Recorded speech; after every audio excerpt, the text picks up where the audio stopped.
My name is Arin Lindauer, and you're listening to A Life Without Struggle.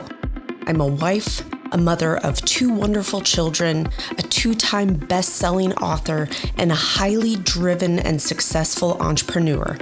In my 17-plus year career as a mindset and health expert, I know what holds women back from a life you only dream about. Whether you're a CEO, a businesswoman, or executive, I started this podcast because I have been where you are, and I know you want and deserve more out of your life. I believe women are limitless. We just get lost along the way. The process to get you there is the topic and purpose of this podcast. When you understand what you want, you can truly step into a life without struggle. Welcome, and I'm so thankful you're here. Welcome back to another episode of Life Without Struggle. My name is Arin Lindauer, and today we're going to talk about a topic around the protein power play and why women should prioritize protein when losing weight. So this is a big topic, dare I say meaty, but I'm going to go with that here today. But protein is one of the most important foundational pieces that women can focus on, especially when we're in a weight loss journey and beyond. So today we're going to dig into more than just, a trend or a fitness tip or nutrition tip. We're going to dig and tackle this topic that is essential. It's essential for everyone on a weight loss journey, and especially women. So here we go. So there's a big buzz, right? Always in this industry about something, some topic, and people will latch on to anything and everything. So before anybody thinks I'm doing this is a foundation. This is one of the most important things I coach when I'm helping a woman lose weight, and it's all around increasing her protein. But why is it especially crucial for women? And that's what we're going to dig into today. So stick around. I'm going to dig into the science, going to give you a lot of practical tips on how to boost your protein and how to do this in an efficient way, because we're busy professional women. We don't need to spend a ton of time trying to figure this out.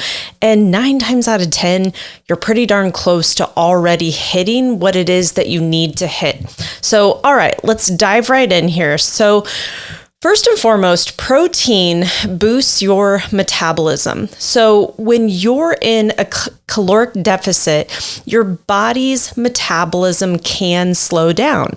This is where protein comes into play. So the research shows that protein has a higher thermic effect, meaning your body is going to use more energy to digest protein compared to fats or carbohydrates. So the studies indicate that consuming a protein-rich meal can increase your metabolism or your metabolic rate by 30%. So that means your body burns more calories than just by processing protein. So that's a big deal. So it's going to have a better thermic effect, and meaning it's going to take more energy for you to burn it, which is a good thing. So if you've ever noticed that when you've had a very carb heavy meal, you just kind of burn it up pretty quick, meaning you feel hungry like an hour or 2 hours later, that's what we're talking about, is protein's going to stick with you longer. And especially if you're going to adopt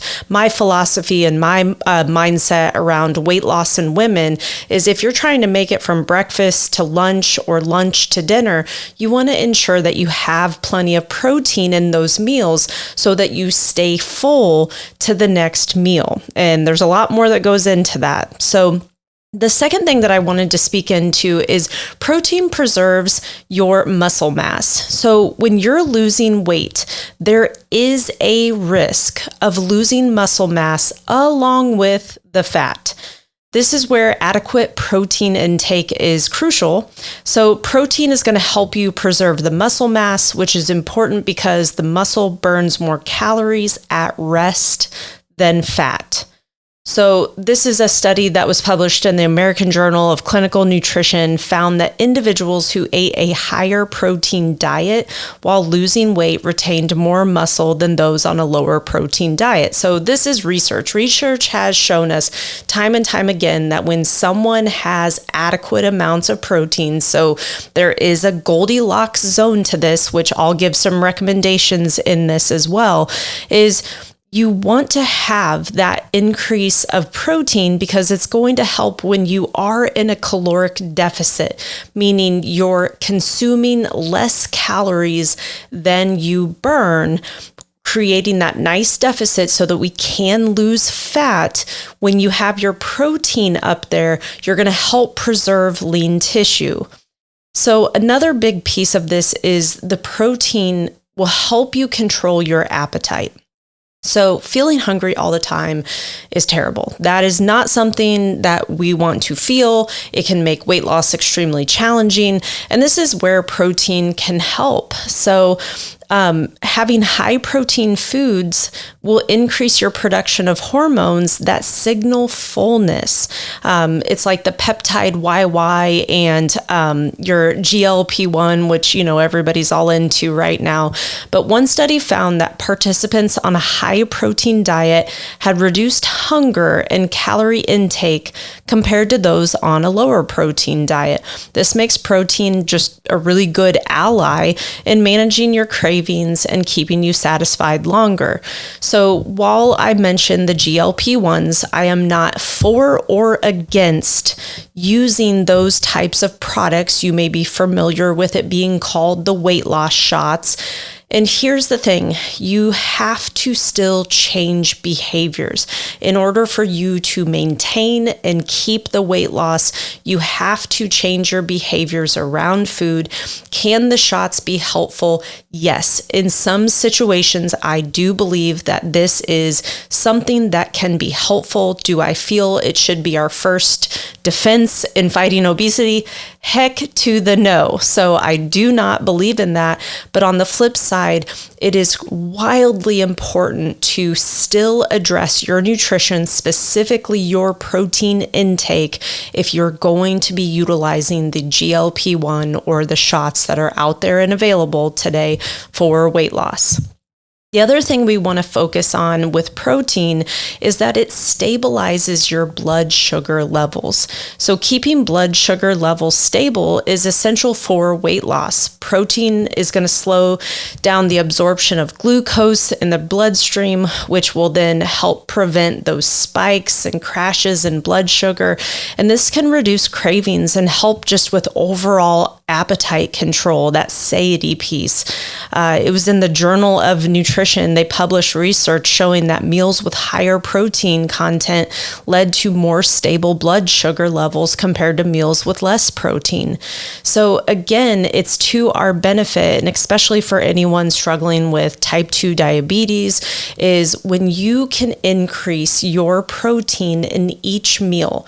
Or let's say we are having a snack. Let's make sure that that snack has a good 10 to 15 grams of protein minimum, because again, it's going to help keep you full longer.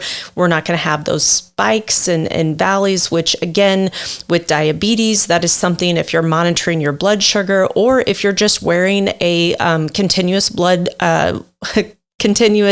glucose monitor system that we have that you can either put on your abdomen or your arm, you can watch what happens after you eat certain foods. And it's actually very, very fascinating.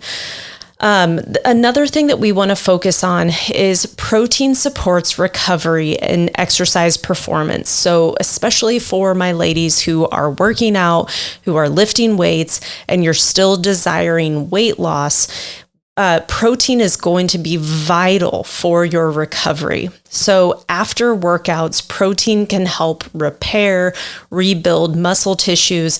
And so what that does is that helps improve your performance, and it also will help prevent injury. So this means you can exercise more effectively, more consistently, and it's recommended that consuming protein after exercise can enhance muscle recovery and muscle protein synthesis. So it's a good thing.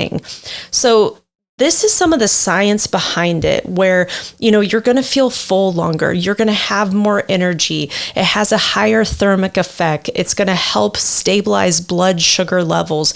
It's going to help you maintain and recover lean tissue in deficits, in workouts. So, okay, great.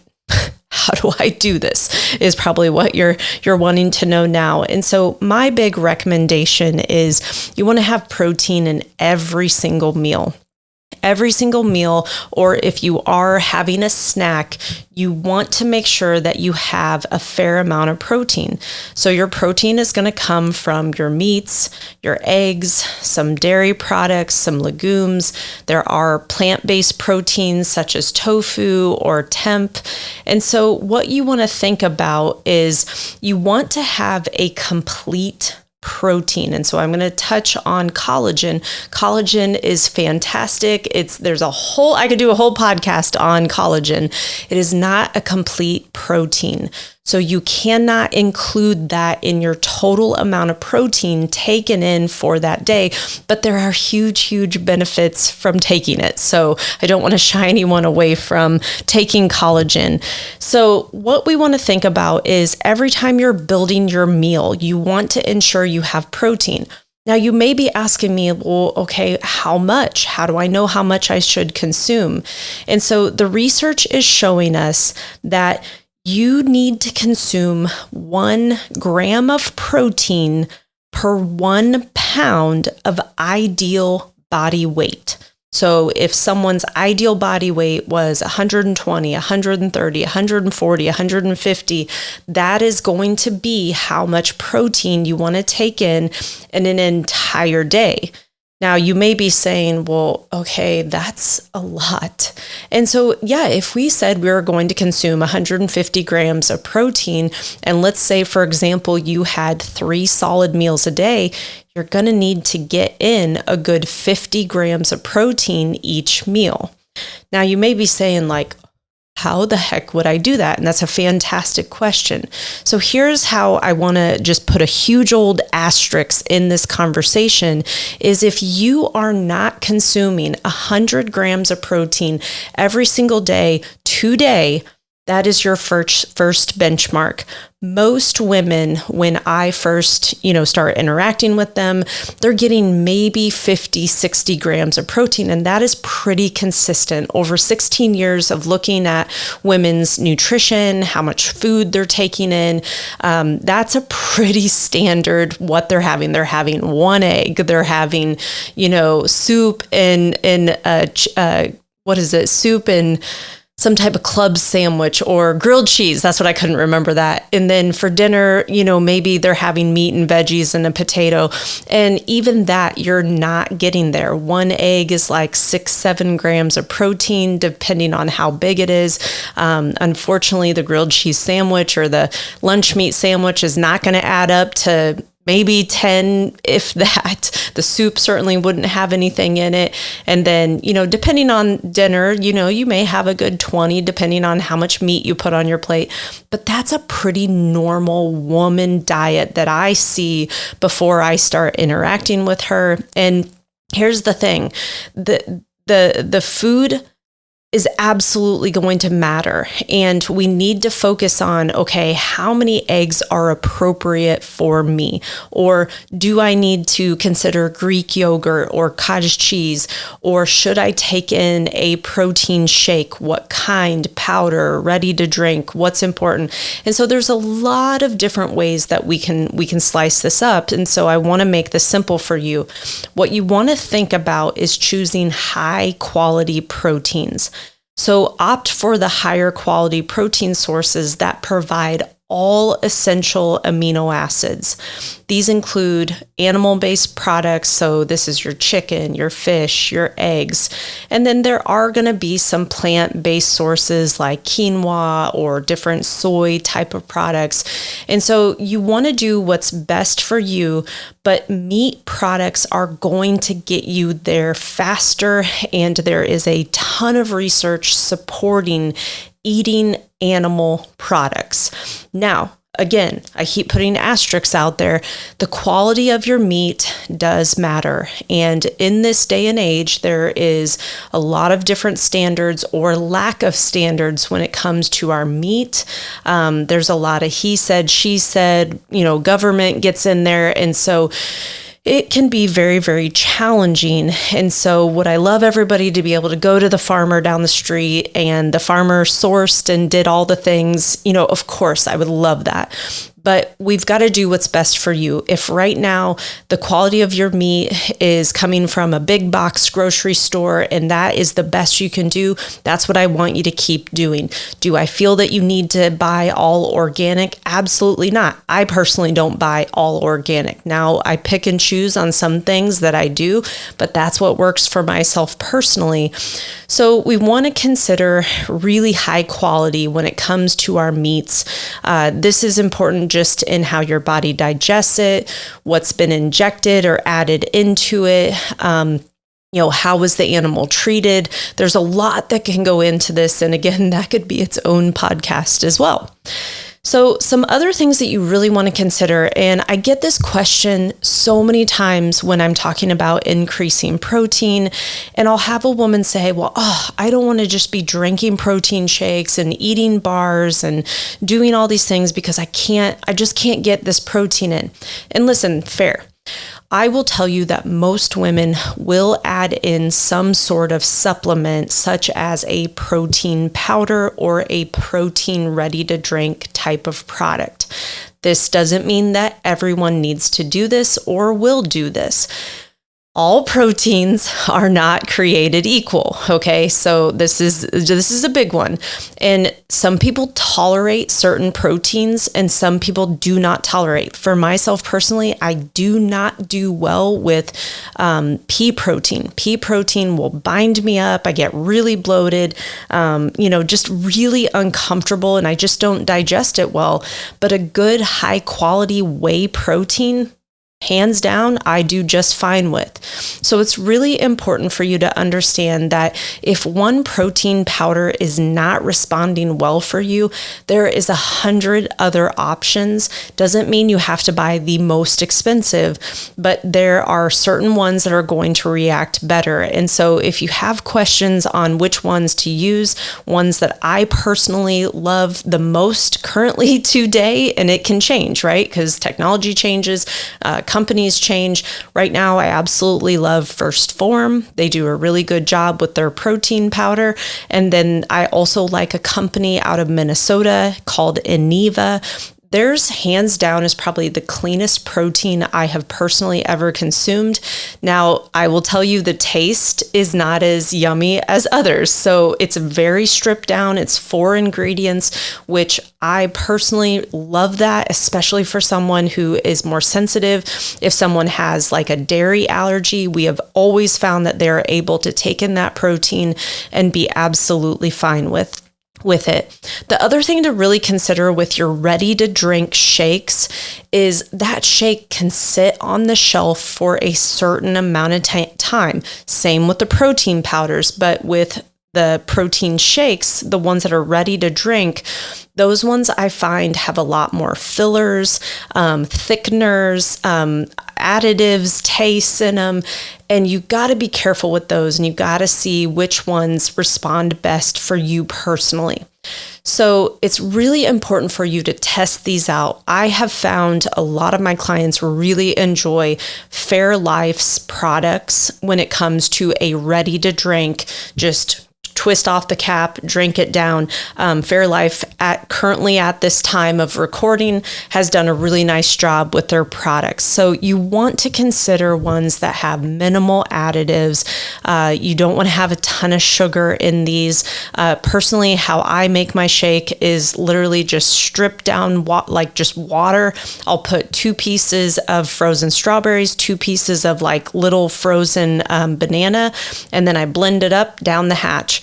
A lot of times I personally just mix my protein powder and water and I just go down the hatch. In times past, I've used coconut milk and almond milk. So there's ways to make it, but you don't want to be making such a huge shake that you can barely gulp it down. You just want to be able to make it so that it's thin enough You can drink it. You can get a good 25, 30 grams of protein in, and you go from there. Okay. So you want to think about just the quality. The other thing that I get really, really big on, and this is a huge part of my personal process and my personal philosophy when it comes to women in weight loss, is we got to stop snacking. And even I was taught in college, in my nutrition class, that we need to eat 6 small meals a day. Well, all good if you're still staying within your calories. So at the end of the day, it's not so much that you can or can't have a snack. But what I have found is we snack when we don't need to.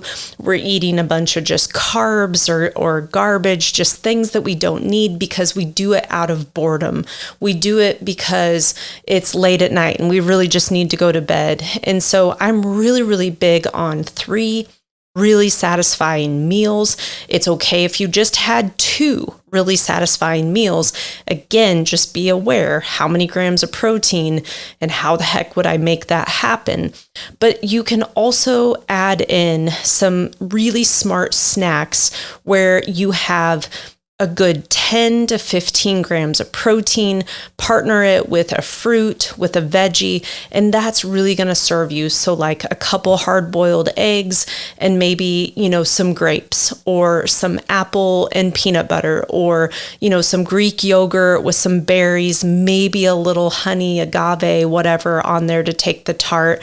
And so it's something to think about, like, what can I do to get myself a fair amount of protein and then a complex carbohydrate, something that is going to, bring my insulin up, which is a good thing, bringing the sugar up, but then is going to stick with me. So the protein and then the veggie, the protein and a fruit, those are always really, really good partners. If you're simply just having a carbohydrate, you got to really stop on that and pull in some sort of protein. So you want to think about, okay, if I am not getting 100 grams of protein, that is step number 1. Consistently do that day after day and just track that. Just simply track that one macronutrient. Don't worry about the other things as of right now, but just focus on that and see where you can go with this. Then as that becomes the normal, that's when I would start increasing based on your ideal body weight and also depending on where you're at in this journey. Sometimes we do need things to be lower to stay in a deficit, but here's one thing that I have always found: the higher our protein, the better off we are. And research is even coming out that we need even more protein, especially if we are resistance training, but I'll save that for a whole nother topic. But more than anything, what I wanted to do is I wanted to help you understand the science and the reasons behind increasing your protein and why this can be a true game changer on your weight loss journey. It's going to support your metabolism. It's going to preserve your muscle. It helps control your appetite, stabilizes blood sugar, and it just enhances how quickly you recover, injury prevention. So I hope you've enjoyed this topic and learned a little bit more about why protein is so important, because we don't need to struggle through this. We don't need to have hardship through this. And to be completely honest, when we're eating whole, dense, nutritious food, we're not hungry. So let me know what questions you have, what things have popped up. But otherwise, let's get after these protein goals and let's see some awesome weight loss. All right, take care, ladies.